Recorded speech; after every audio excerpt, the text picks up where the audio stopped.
I thought he was great. Just disruptive defensively, getting deflections. It seemed like every other possession he was getting his hand on the ball. He just makes plays defensively. He's an all defense player, and it was very obvious to me, and I'm sure it's obvious to everybody watching it. He's usually you just expect guys to just lock people up on the ball and give people trouble, but guys like him, they go from being in the help position to deflecting the pass to cracking back and blocking shots. He just does everything defensively. With a lot of energy. He covers a lot of ground. And he knows that's what he does. That's what he brings, and it's like he has a knack for doing it. He's just getting it done. It looks effortless how he's just moving around the court, and we believe in him as a player. I've always liked him as a player. I trained with him since he was in college. We got the same agent, and we just encouraging him. Shoot the ball when you open. Shoot it with confidence, and for everything that we need him to bring defensively, we got to be willing to give him those opportunities, and he got to take them with confidence and make them. And I thought for his first game tonight, he did that. So I think the more comfortable he gets, we'll see him continue to blossom for us. How did you first get connected with him in college? When I first got connected with him, I was obviously he went to Washington. I was doing my summer camp with all the kids, and my agent is really tight with him, has always been tight with him since he was a kid. And, he would tell me to keep an eye out for him and stuff like that when he was in college. So I was aware of who he was. And then he was like, he wanted to come up and train with you. So 1 week during my camp, I was training at 7 a.m. before camp started for the whole week. And he came up and worked out with me. And I was like, it might have been like a year, 2 years before he entered the draft maybe. So since that time, I don't know what year he was drafted, but I know it was about 2 years before he entered the draft, so he was pretty young. If you've been on a run lately, scoring obviously is incredibly easy for you. Yeah. How are you trying to set the team up, I guess, with that scoring, knowing that you probably have to carry some of the load at this point and try to get the team kind of back to 500? I think the number one thing is just being aggressive. And, that's a mentality because I'm not going out there saying I want to score points. I'm just applying pressure. I'm going to attack coverages. I'm going to, take opportunities that's there, try to create opportunities. And that's in the paint. That's pulling up for threes. That's, when I feel a defender being overly aggressive, being aggressive towards him, and that's drawing a lot of fouls. And then, as I continue to do that, I see the defense continue to load up and help more, and I just make the right play from there. And I think that's how you're able to not just score points, but you're able to break a team down just by being in attack mode and having that type of aggressive mentality. Then they start to show you different coverages, and at that point, it's just figuring out, where they're helping from, what are they trying to do, and it's my job to play that game, where it's okay, they're switching to this. They're running a guy at me. I got to be patient, let guys get to the middle, let people pull around and shorten the passes, and I gotta play that game. And then sometimes I got to attack it. So I think it just allows me to control the game by being aggressive and imposing myself on each team and not ever shying away from it. And I think that's really what it's been. I knew the position that our team was in maybe 20 games ago. I don't know. Where everybody was like, what's going on? And we losing games. And I was like, I never get worried because we have me. And that didn't mean I'm just going to do everything, but I know how to control games and impact games and contribute to winning. And, that's just been my mentality from that point now. And it's just led to this type of run, I guess. So the buzzer beater that you made, are you thinking, like, I need to get to a spot to get this off, or are you just thinking, like, I just need to get it out? No, I mean, I knew that the ball was going to be taken out about, at the hash almost, so it wasn't like we had to throw a full court pass. And they had already started to, like, face guard me, so I knew that my guy was going to be face guarding me with his back to the play. And I was telling T-Watt, like, just come down here, because he was going to get a catch and probably shoot a three-quarter court shot. But I started telling him to just come and just set the screen because my guy was going to, have his back to the ball, and I was just going to run, like you said, to a spot and just, square my feet up and shoot it.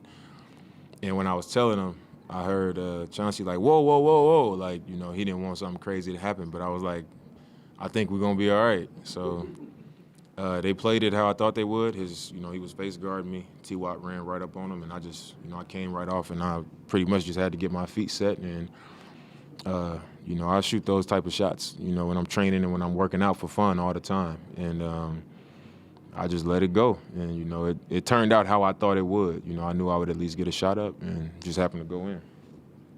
Dame, over the last couple of games, obviously you've been scoring incredibly efficiently, but teams in the second half are throwing everything they can at you coverage-wise. Yeah. What is it like having a young guy like Trent kind of stepping into that role 4-on-3 where you can get it to him in space and make the right play?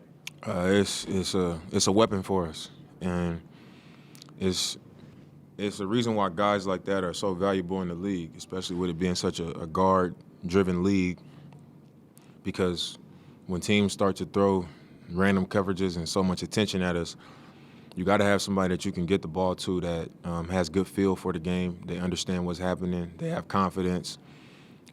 And he's one of those guys. He's undrafted, but if you see him walking around the gym from the day he got here, he just had a confidence about him.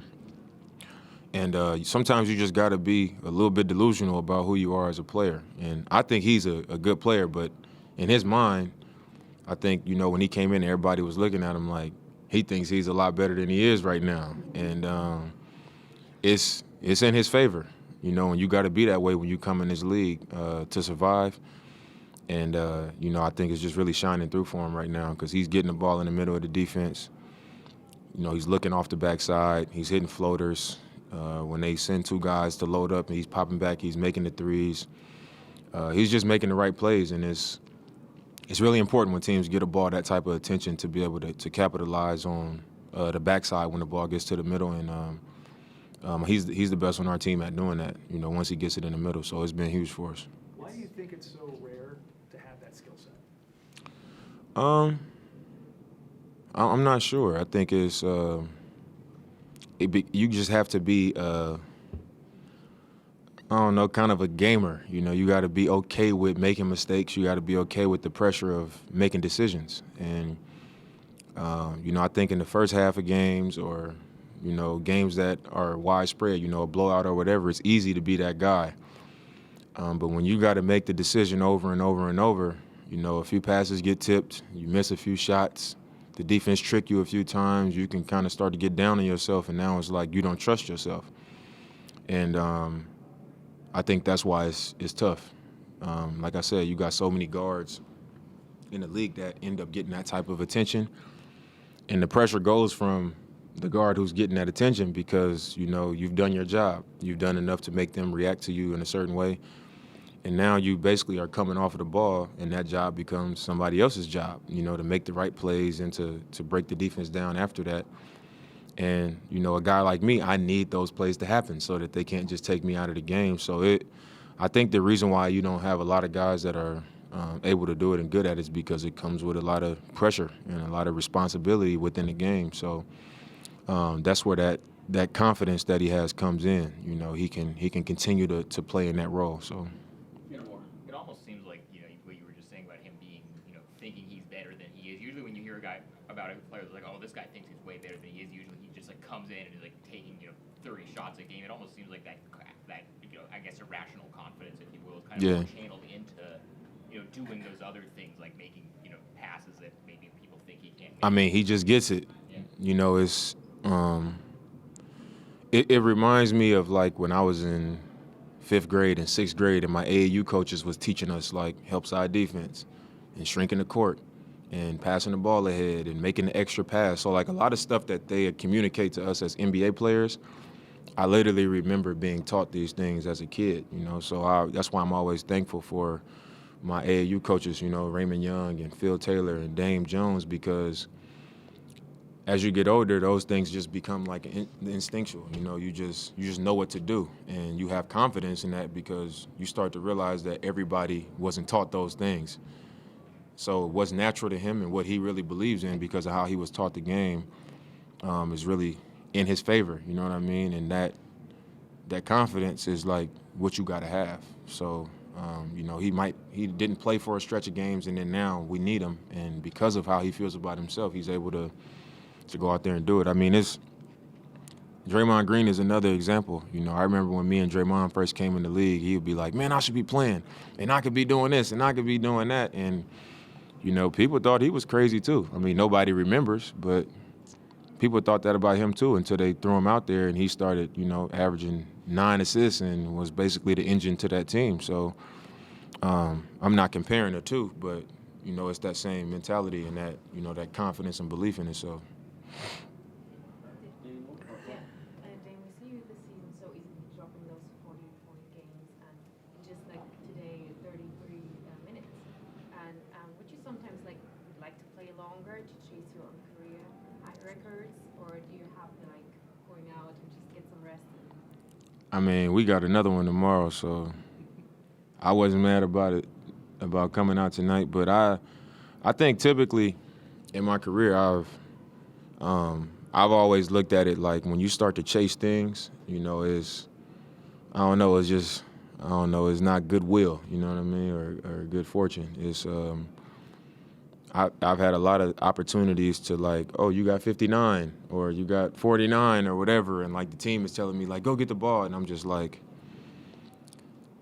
if you just, you know, go about those types of things the right way and you don't force it and you're not thirsty for something to happen, I feel like, you know, things will continue to work out in your favor. And it'll come another time where I get opportunity at it, and it'll come with some character, you know what I mean? And I'm more comfortable with that, and that's just, you know, the way that I was taught the game and how I was raised in it. So, you know, I'm never out there chasing it or, you know, trying to seek out a record or anything like that. Last one here. Draymond might be the best at that 4-on-3 play. He is. Who else stands out to you? I think Draymond is really good at it. Since we talked about T-Watt is really good at it. Ben Simmons is really good at it.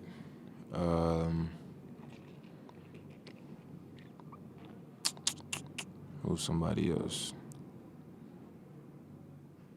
I think Nick Batum is a really good player like that as well. He's not in the pick and roll as much, but he's always like that secondary playmaker, you know, on every team that he plays for. That's just a few guys. I think Sabonis is a good secondary, you know, playmaker. He's an option you throw it to him, and he's a good playmaker like that. I don't know. I'm sure I can come up with a list of about 8 people that I'm like, these dudes, when they get it, you gotta respect it. So that's just a few of them.